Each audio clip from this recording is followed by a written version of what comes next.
we live on Instagram, Mitchie? Yes, sir. Stop texting Mitch, all right?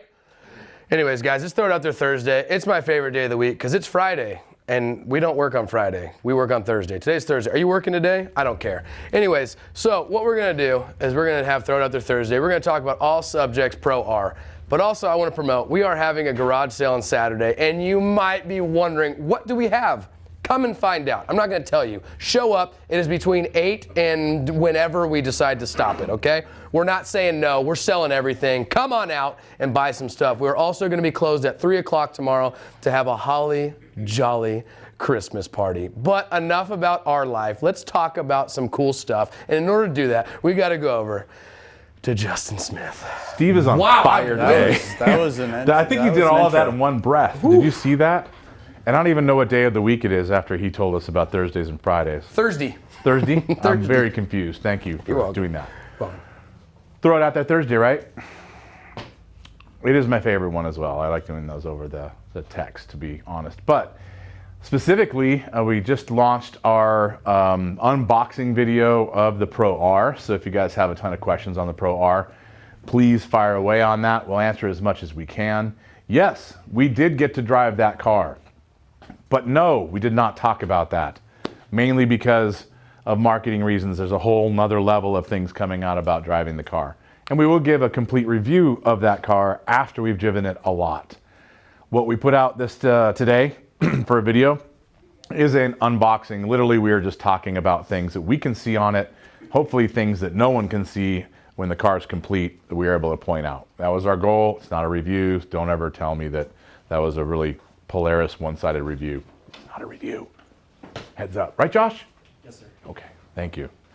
So, I think that Steve has a couple of questions that can kick off our day. I sure do, Justin. From the man himself, Stu Peace. Hey, Stu. Says, Steve, I will not be able to call in on Thursday, so would you please ask the following question? I will look for the answer on the YouTube. Justin, it appears that to change the belt on a Pro R, you have to remove the seats and the rear firewall. Is this correct? And if so, isn't that a pain in the ass? Great question. And that's a question that we asked them as well when we were playing with that car. Yes, you have to pull the seats. Yes, you have to pull the firewall. No, it is not a pain in the ass. And the reason is they engineered it so that the seats pop out with one clip, literally come right out. The center console and the firewall come out without tools. You can just pop a couple of one-way, almost like plastic Zeus buttons that you can turn with your hand, and pop the console out, pop the firewall out, and you have full access to everything. The first time you ever do it, Polaris would like me to say that it takes between 10 and 15 minutes. It took Dom like 7 minutes to do it the first time he ever saw it. And I bet you he could do it without having pliers to pull small pieces of the belt out. He could probably do it under 5 minutes, no doubt. So it's not that hard. Hopefully that answered your question on that. Steve. Yeah. Yes, sir. I only had one question. Sorry, it was Stu Peace. You said you had two. How much is the Pro R? I think that was your question. Probably. Yeah, sorry. I don't know, man. I'm not an expert on the pricing, but I'm pretty sure they range between $32,000 and $45,000 depending on the options, I think. All of the options. Yeah. Messing with him. Mitch, you got anything? J Hup said, great info on YouTube. Does it have sway bars? Yes. As a matter of fact, J Hubs, it has two. One front and rear. Is he kidding? No, Am I was going to show him joking? the new link. Here's the new link for the That Pro is R. actually, that probably is going to be the length of the rear link for the rear bar on the Pro R. It's got a long one on it, which is cool. More branding for our stuff. It is pretty rad. The sway bars on that car are pretty nice. They're a single splined bar with two aluminum cast splined arms. They're not adjustable, but we'll be making those for you. So you're going to have arms that are adjustable. That's really nice, Josh. Josh is wet willing Mitch. Thanks, buddy. After our bro talk just now, really. So the bars front and rear, yes. Answer is yes, and they're pretty cool. And we're going to have accessories for those right away, faster than you think. More stuff. Why don't you guys keep firing away? I talked the whole Pro R video. Vaughn Woodwork says, have Merry to- Christmas to the Shock Therapy family. And there's a ton of questions about Pro R or X3. Oh, man. That's a really good question. So Pro R or X3. Let's move this way so we don't embarrass customers coming in. Unless you want to be on the live feed, we can stay here if you want to. Nope, I didn't think so. All right, see you later. We'll walk around the shop and embarrass a bunch of people if you want to. Actually, do you think you can walk backwards the whole time? Yeah. Let's do that. You can hold his jacket, right? Do the. Hold your pocket. There you go. So in case you guys noticed, we have relocated a few things like shipping around here. We'll show you a little bit of that, but Pro R or X3. All right, here you go. Let's stop right here. I think that the Pro R, dude, so first, let me just say, this is hard to say when you've only driven one car for a few miles and then you've driven another one literally for 50,000 miles. I think that the Pro R is another level or another class of vehicle, not unlike utility vehicles compared to what's the name of what we drive all the time with turbos, like performance UTVs. Yeah, probably. Right, you've got a utility UTV, you've got kind of like fast utilities like a General or long travel General kind of thing. You've got non-turbo performance UTVs, you've got turbo performance UTVs. I think the Pro R is just another class. And to me, the class that it's going to be is going to be big, strong, burly. It is a little heavy. You can feel it, but you feel it in a good way when driving it. I just don't think you can compare the Pro R to previous stuff. It's just going to be another category. And hopefully, Can-Am comes out with something that is going to compete with it. I'm sure that they are. And we're going to have, vehicle wars in that new category. To me, that category is bigger. So if you want a lightweight car and you want a heavy car with a ton of power, that's going to be the two camps, in my opinion, that come out of this. Two categories. So I don't know that I can compare it to an X3. You know what? I'm not going to do it. It's just completely different in a good way. Steve. Justin, does the Pro R have enough suspension clearance to cycle 37s? I don't know the answer to that, but it is set up to cycle a 35. So there's no doubt with that. 37s, don't know. 35s, yes. Now, on suspension travel, let's talk about that for a second. I think that they market 29 inches in the back and 28 inches in the front. Something like that.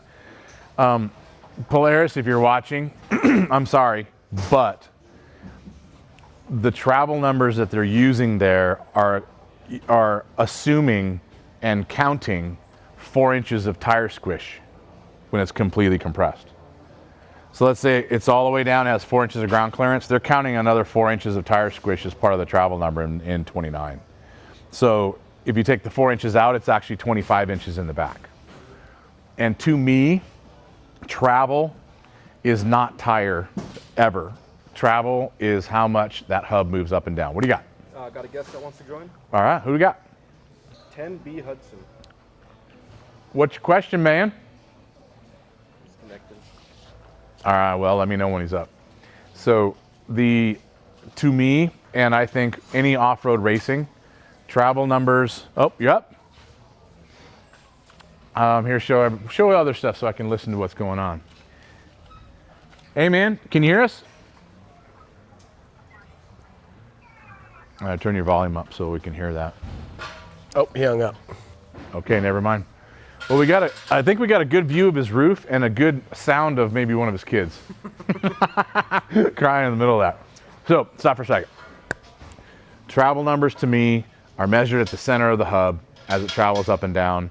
How much it moves is what you got. I do not think that you should add tire movement as part of travel. That is not the case. I get it. It's marketing. More inches in this case is definitely better. But I think the real numbers here are about 24 to 25 inches. Steve.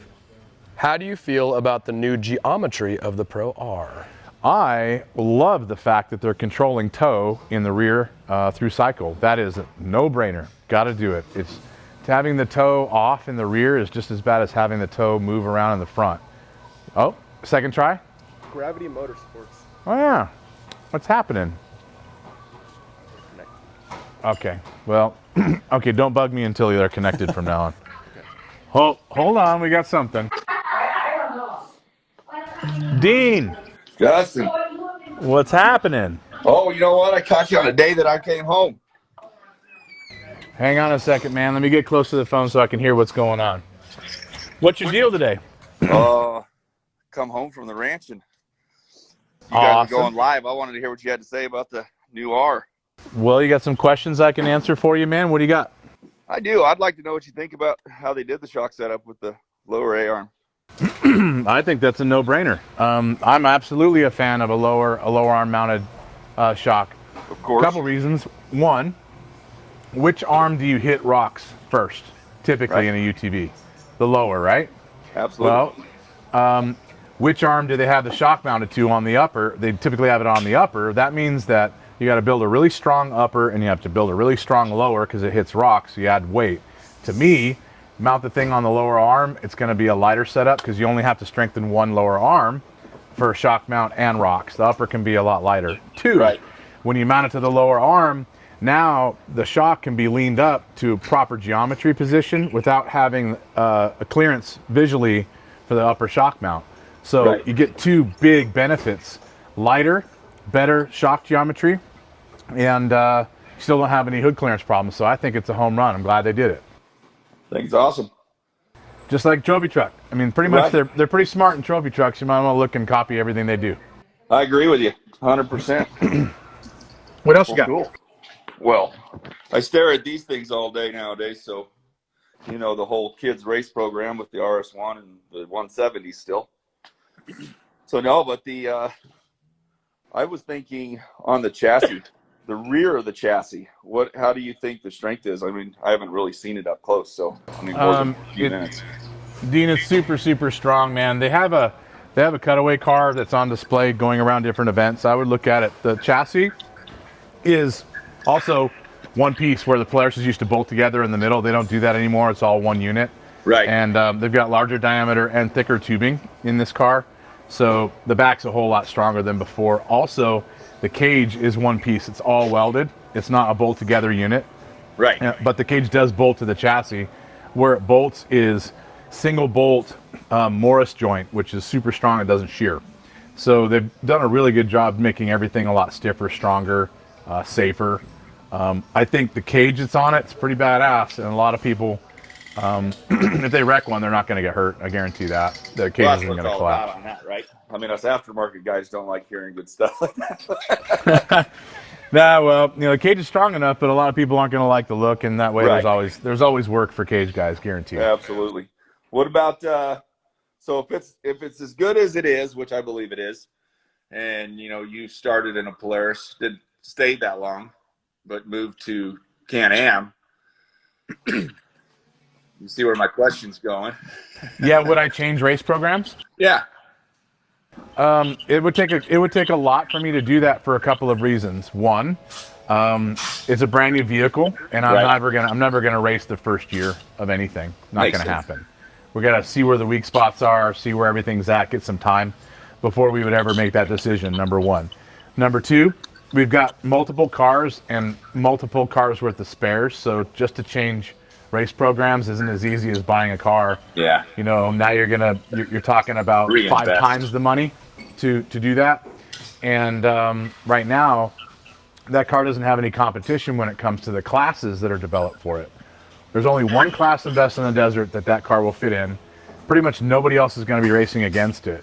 Right. So the competition is zero. I'm not going to race in anything that has, you know, that you're guaranteed to win in. That to me doesn't make any sense. I want to race Right. the fast guys and do the best we can against the fastest guys. Cool. So, Amy, Dean, thanks a lot. Thanks for signing in, man. Thank you. Have a good one. Do me a favor, though. DM us. We'll send you a bunch of swag, okay? All right, buddy. Take it easy. See you. Steve. Peter Quaid said, I got a race rack for my XP4 1000 on Black Friday sale. Thanks for that. I'm installing with Cognito tie rods. How long until the bump steer kit comes out? Should I wait? So he's talking about the pin kit. So definitely wait for that kit. It's very close to coming out. You will be able to buy just the pin kit and be able to adapt that to your Cognito kit, because the Cognito kit uses a 5/8 rod end and our pin will go with that. So buy the Cognito setup and then do the pin upgrade later. Give us another month. I always say that, but we're really, really close. Really, because Mitch will tell you, he's almost done. Yeah, a couple questions on the Turbo S stuff for the bump steer delete. It's super close, guys. I don't even want to say a time frame because we always say that, but we're always wrong. It's very close. So just hold tight, give us a little bit more time with that, and then you'll be pumped on it for sure. I can promise you that. Let's go that way into in through like Lauren's area. Cool. Okay. All right. Empire and wants to know, do you anticipate making more or less parts for the Pro R than the Turbo S? We are going to be making a lot more parts for the Pro R than the Turbo S. Turbo S, what do we have, like 8 things? I think we already have 16 to 20 ideas for the Pro R. So definitely more.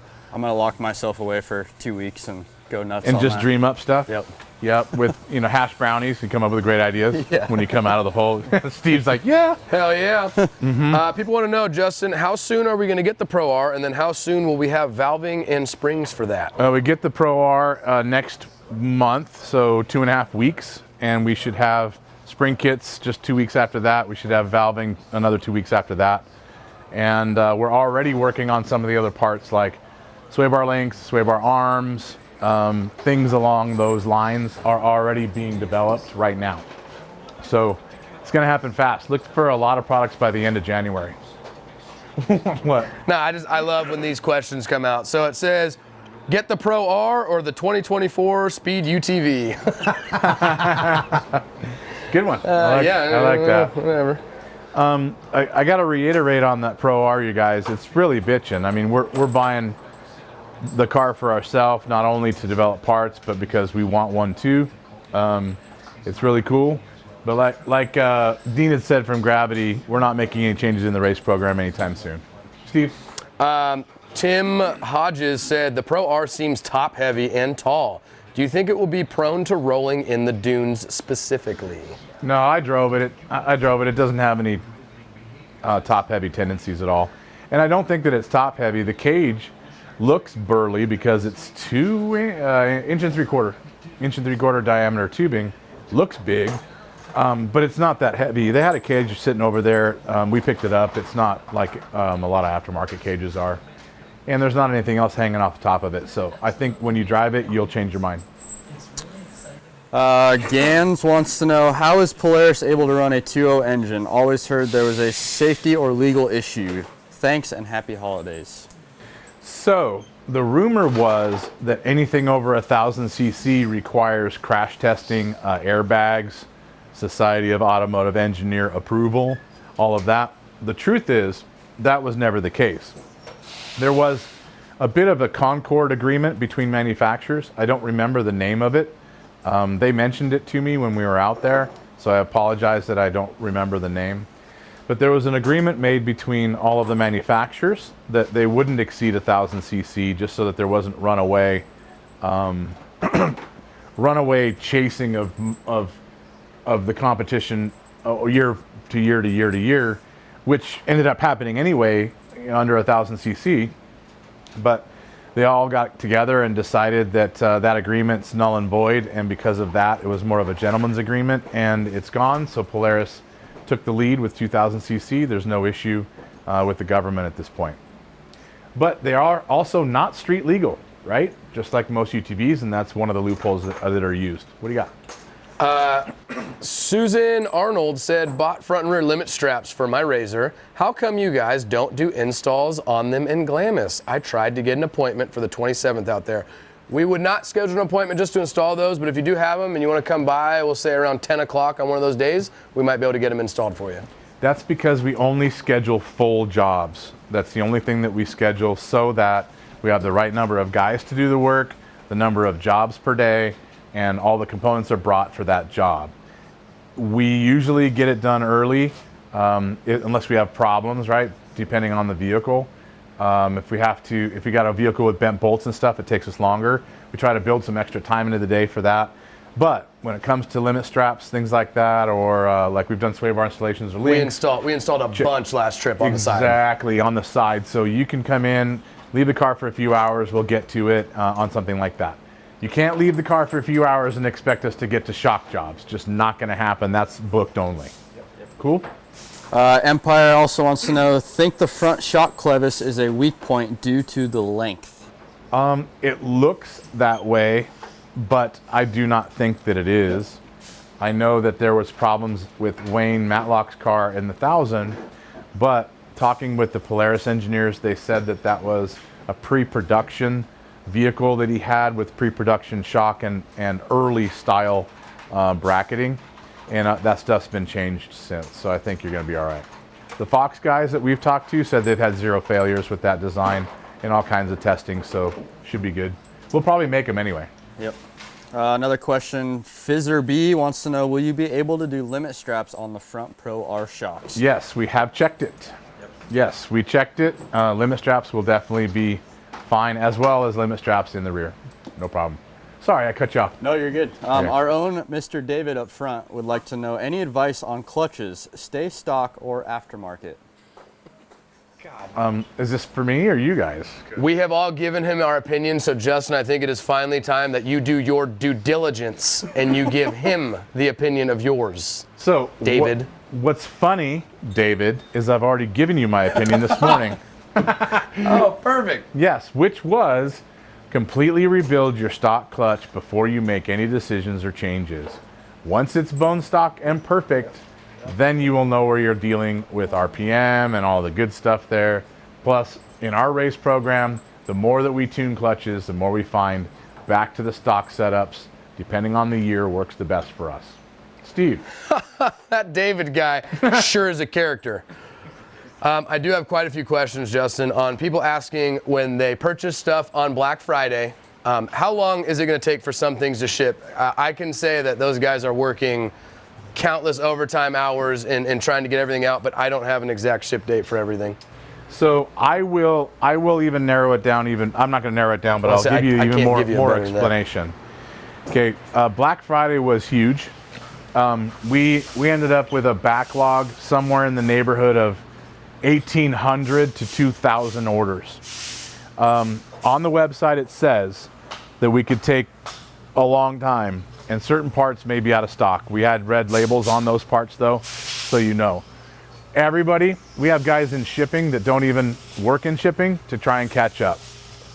I think that 1 to 2 weeks on normal stocking items is about right now, but it could take longer, and do not hold me to it, okay? It's just how many hours we can put in overtime and how many guys we can throw at it, which we are doing. So please be patient. We're hoping everybody gets everything by Christmas. Steve. People want to know, do you think Can-Am will ever come out with like a ride command system? Wouldn't that be like Smart Shock? No, so ride command is the dash. Like the dash? Oh, okay. Yeah. I do. I think Can-Am will definitely do that. Do I know that they're going to do that? No, but I hope that they do. I think they're going to have to. I think that Can-Am probably has vehicles in line for the Pro R competition too. Mr. Sparkles. Mr. Sparkles. Sparkles. What's happening? I have to be behind to hear that. It's been a while. What's up, man? What can I answer for you? All right, I want to talk about transmissions on the new car. Why do you think, do it. Why is Polaris not using a DCT? Why are we still stuck with belts, do you think? I will tell you why. I have had the conversation with them and with Can-Am too. A belt is a bit of a shock absorber. It's a torque converter in a sense. It gets rid of a lot of shock loads that come through the tire up to the trans and engine, and that normally wheel, tire, hub, axle, front diff, driveline, rear trans, diff, all those parts are going to take the abuse unless the clutch is what takes a little bit of that slip. So the reason that the manufacturers are staying there is that they're conscious of the price of the vehicle is going through the roof, and they don't want that price to go any higher. So with a belt, they can run smaller diameter axles. They can run smaller components in the trans. They can run smaller wheel and hub bearings. They can run lighter everything, which costs way less and doesn't break if you have a belt to be the shock absorber in the system. The second that you run a solid clutch or a paddle shifted, solidly connected transmission, then all of the parts I just talked about are going to have to get bigger, which means all of them get more expensive, which means that the cost is going to go up, which means that the weight of the UTV goes up. And if they go up from 1,600 pounds to 1,900 pounds, and all of a sudden 1,900 pounds starts breaking hubs. So then the hubs have to get bigger. And when you do bigger hubs, then it starts to break, axles. And then the axles get bigger and the weight starts to knock things out like dominoes, and it never ends. So the manufacturers want to stay light, low cost, and reliable. They don't want to get up into that heavy area where things just start running out of control. There you go. That makes sense. So I guess my objection and waiting for the new transmission is probably a bad idea. I can tell you that none of the manufacturers are getting away from belts anytime soon. And if they do, it's going to be limited production because the cars are going to be a really expensive car. All right. They're already stupid expensive. Yeah. Awesome, right. man. Thanks for signing in. I know you got a bunch of swag already, but let us know what we can send you. Okay. Tell Mitch I love him. Mitch, he loves you. Hi, Jim. All right, see ya. Steve? Somebody asked Commander XTP packages. I believe we have valving and springs for that. Isn't that correct, Mitchie? I'm sorry, what? Commander XTP. We have valving and springs for that. Yeah, we have packages. Go on the site or give us a call. Got her done. Mitch? L5PAZ wants to know if I go live and beat Justin at paper, rock, scissors, can we move up my appointment? How far are we going to move up the appointment? What's at stake? That's a pretty question. How far out is your appointment? How far up do you want it to be? And And by the way, if I win paper, rock, scissors, does that mean that I get to move your appointment back the exact amount? Oh, bruh. Yeah, you tell me what you want. I'll play all day. I don't mind gambling. A ton of questions about King of the Hammers. Are we going to be there? Are we going to be doing shock work? Are we going to be walking around, hanging out? So, great question, Mitch. Thank you. We are going to be at King of the Hammers. We just got news this morning that we have a booth inside of Hammertown, inside the gate, right near, probably not right next to the bathroom. Actually, I'm not sure what booth it is. I think it's 66, but we're going to be there. We will also be there with our brand new semi. That is a display semi. We are not going to be there working, doing shock jobs or anything like that, but we will have product on the display semi with all of our sway bars and springs and limit straps. Will be there and you can purchase them there. You can also come through the semi and go into the hospitality center and have a seat, have a drink or some coffee. Usually cold at King of the Hammers. But come out and see us. Booth 66. Check out shipping. You guys haven't seen the new shipping area. That's why I knock all those boxes over. Yeah, take a look over here. This is now the new shipping and receiving. So this is everything that we're shipping out just today. And the guys are trying to catch up from all the Black Friday madness. Normally we ship about 150 boxes a day. The guys are shipping well over 300 right now, trying to get caught up. Check out this customer right here. Let's see who this is. If I could read it. Javier Tascasia. That's an L, so it's Placencia. Javier Placenta. Congratulations. If you are watching, you get a shirt. Just let us know. And very cool stuff we got here. Looks like we got limit strap kits for a 3-inch rear, so I'm guessing this is a Turbo S. And we've got tie rods and also anti-sway bars front and rear. Take a look at this over here. If you guys don't know this, the way that we ship stuff is every single one of our customers' boxes get a picture taken of it. It has their name and their invoice and all of the components that are going in this box, and it is tracked on their account. So when your package leaves, we could send you a picture of all your parts, or when you get your package, we have a picture of everything that left to make sure you have everything correct. Hey Rhino, what's happening? So over here we've got a few more. Hopefully we got service for that. But you guys can see shipping right now is probably 12 guys deep and nonstop, and they're busting their ass. Right, Colby? Yes, sir. All right. Hey, Matt. In the background, like, yeah. While he's sitting down. Hey, Matt. I know you guys are about 16 to 1,800 orders deep. How much have you knocked it down by now? It's like 500 in the last 4 days or so. Wow. Awesome. Awesome. So, what other questions have you guys got? Good one about let's see, Token wants to know, does the adjust on the fly shocks you sell work like the QS3 and only have 3 main settings, or does the on the fly system work full range of the shocks? You can answer that question. IQS works pretty much identical as the QS3. It has the 3-position switch, so you have soft, medium, and firm. It does not read inputs like a live valve would. It just gives you the ability to actually adjust the shocks from inside the cab, unlike the QS3 where you actually have to get out of the car and adjust them manually. So kind of the cool part of IQS and being able to still adjust on the fly, if you will, but being able to do it from inside the cab. So here's another thing too that people ask a lot. Well, we gave up from 24 clicks to 3 clicks. I don't really want to do that. Why would you guys have done that? The reason is that the detail in 1 or 2 clicks is very hard to feel, and there's 6 clicks per turn. So ultimately, the IQS is an 8-click adjustable system, 888 roughly. And if you're doing it on the fly, you don't typically want little adjustments. If you're doing it on the fly, you want to go from soft to stiff, or you want to go soft to medium. You want to feel a difference, and that's why it's 3-position. Yes, Steve.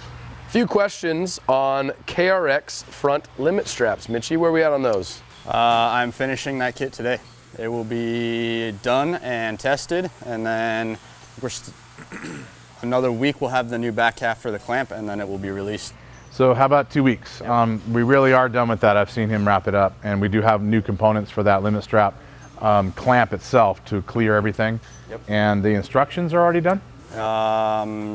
We'd have to look at that. No. Yeah, so it's gonna be 2 weeks before that's 2 done. weeks for that, but yep, it All is. It is very, very close. It'll be before you know it. Awesome, Steve. Danny Gomez said, is it possible that your shock therapy front sway bar is too strong or stiff for certain brands of arms? Yeah, if the arm sucks, then our bar is gonna break it, period. But if the arm's good, it's not gonna break it. It's that simple. It's weak. You know why? Because our arm does not break the stock one. So for our bar to break an aftermarket arm, that would mean the aftermarket arm is weaker than stock. Pretty much. Says it all right there. Yep. All right. No black and white here, sir. None. Scrooge.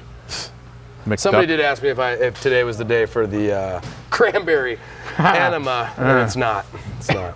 He found out after that episode that we were talking about cranberry sauce, not cranberry juice. No, I knew sauce, but people were saying like it was just throwing me off. Okay. I don't know. I don't want anything in my anus. All right, rapid fire, last 5. Steve, A.A. Lopez wants to know, my shocks are leaking from the reservoir. Can you tell me if this is normal? Leaking from the reservoir? If it's just a film, it's Yeah. not. Oh, I mean, so if we replaced a Resi O-ring, it is very possible that it is normal because we do use a slick oleum to be able to make sure that we don't put a dry O-ring on something. he said slick oleum. Schlick oleum. Oh yeah. Am I allowed to say that? No, it's good. Oh yeah, schlick oleum. You gotta schlick it. But anyways, so send me an email, steve@shocktherapist.com. Send me an email. I'll look at it and tell you if it's normal. I wouldn't say it's abnormal, but I don't know the gist of it. So send me a picture. Yeah, pictures would be it, but here's the deal. If it's got a film on it and it only has some of the resi with some dust on it, wipe it off and go drive it some more. Yep. If it doesn't come back, you're fine. If it comes back over and over, then we need to put a seal in it. You have somebody actually signed on? Yes, buddy 556. Oh, what do you got, buddy? Buddy the Elf, Hey, what's what's your up, favorite guys? How color? you guys doing? Good. I have a question, man. I have a 19 Can-Am Max. Yep. I'm having an issue with it, like pulling to the right, and my alignment looks to be good. I don't have any bent parts. I'm like a little confused on which way I should go about trying to find the issue. Well, let me ask you this. How do you know you don't have any bent parts? I've compared and contrast, like measured and did all kinds of sorts of different things to try to find something. I did have an accident on that side a long time ago, but when I repaired it and replaced the parts, I didn't have the issue. And up until recently, my last couple of trips, I've been having this issue. When I'm going up old, it's like just jerk. The car seems super unstable. I did break a sway bar and I replaced that. Okay. So I don't know. Have you done a wheel and tire change? I beg your pardon? Have you done a wheel and tire change? I did a tire change recently, yeah. So did the pull start after that? Shortly after, yep. So what I would do is take the front tires and switch them. Take the left and the right and go the other side. Drive it again and see if it pulls the opposite direction. If your pull to the right turns to a pull to the left, then it's in the tire. And you can have tire issues that'll cause pulls. If you switch the tires and try the rear then too. Do the front. If that doesn't change it, do the rear. If that doesn't change it, then jack the car up, grab the tire and shake it. See if you can find anything loose in the steering like the rack or tie rods, things like that that'll cause that. Okay. And the funny thing is that it does it with both my dirt tires and my scats. So yeah, then it probably isn't a tire both tires thing. are new to the car. Well, I would swap the tire anyway because it's cheap and free, which are both. That's the same thing, isn't it? I'd say, wow, cheap that's and cheap. I meant to say easy and cheap. Easy and free. Whatever. Not unlike Josh's girlfriends, but or boyfriends. Yeah, he's into dudes. Take what I can get. That's right. But swap the tires just because it's easy, okay? And then after that, shake everything when when you're changing the tire, the thing's jacked up, and then shake the tires and see if you can't find something loose. I guarantee you. What are the odds of my shock being shot? Go ahead. On that side. Huh? Shocks aren't going to cause a pull. Okay. Shocks will not cause a pull. That's alignment only. Shocks are going to cause it to handle different when you hit stuff, but not when it's driving. Especially on the street. There's no reason for a shock to cause a pull. Cool. All right. Thanks, gentlemen. You got it, man. Good luck. Later, man. All right. I Willie says greetings from the Netherlands. Netherlands, badass. Yep. It was not Free Willy. It was Hi Willy. I Willie. I Willy. Yep. Talking about his nethers. Yes, he is. In the Netherlands. Justin, I see what you did. Thank you. I'm a comedian. Tim Fitzpatrick said, "Do you have IQS for the Textron?" Yes, we do. Yes, as a matter of fact, we have IQS on our shop Textron, and we've had that there for a year and a half with a ton of mileage. Hi, Lauren. Hi. What have you been up to? What a beautiful Christmas cup. Do you have Christmas presents behind you? Are you hiding stuff? I am hiding stuff. All right, well. I heard you guys heard Dave. Yes. He's such a comedian. Anytime. Do you have any other questions? I'll ask them for you. Yeah. All right, last 2 or 3 questions. Let's wrap it up. Oh, Merry Christmas, everyone. Merry Christmas to you. Merry Christmas. I gotta go back here. If I get a spring kit that is set up for my machine and then decide to remove the front sway bar, will that affect the way the springs handle and ride? No, it will not affect what the spring does, but what it will do is it will cause more body roll in the front if you're more high speed, like 30 mile an hour and up. If you're just crawling rocks or trails, then pulling the sway bar off is probably going to make it ride better, but none of it's going to affect the spring. You're not going to touch them. That's it. That's This is rapid fire. One question. Colin Fitzpatrick, just got my springs. Any other tips/tricks for installing on Can-Am X3, or does the video cover it all? You are the best person to answer that question. The video Mitch. covers Yeah, the video covers a lot of it. I mean, like spring compressor wise, you can rent one from AutoZone or O'Reilly's or any local auto parts store. That'll definitely help. But take your time with it. Don't try and rush through it. That is super important as far as ride heights are concerned. But the video covers most of it. The spring compressor is going to be your best friend. That'll make it in quick. the installation. So that's that. Anything else, Steve? I got nothing, but Justin, we're not gonna be back until the new year. What? Because we're off next week, and then the following week we're in the dunes. So then we're not gonna be no back more till the new videos. year. So Holy you know, crap. Merry Christmas, Steve. Yeah, I was to say Merry Not gonna Christmas. see you around. Yeah. Merry Christmas to everybody, and we'll see you guys in the new year. Oh, you know what though? We do have a yard sale Saturday. We do have a yard sale Saturday, guys. That is from 8 to whenever we decide to. 3. Josh's telling me 3, but I tell you what, whenever we decide to close, when we're going to close. If we sell everything in the first hour, that's what we're going to do. And if you guys are looking to buy anything off the website, like behind me, please visit www.shocktherapyusa.com. Or if you have any questions, please ask for David up in the front. He knows all the clutch questions. 623-217-4959. And you guys have yourselves a Merry Christmas and a Happy New Year. And thanks to South Africa for tuning in, you guys. Oh, South Africa? Yeah. Dang.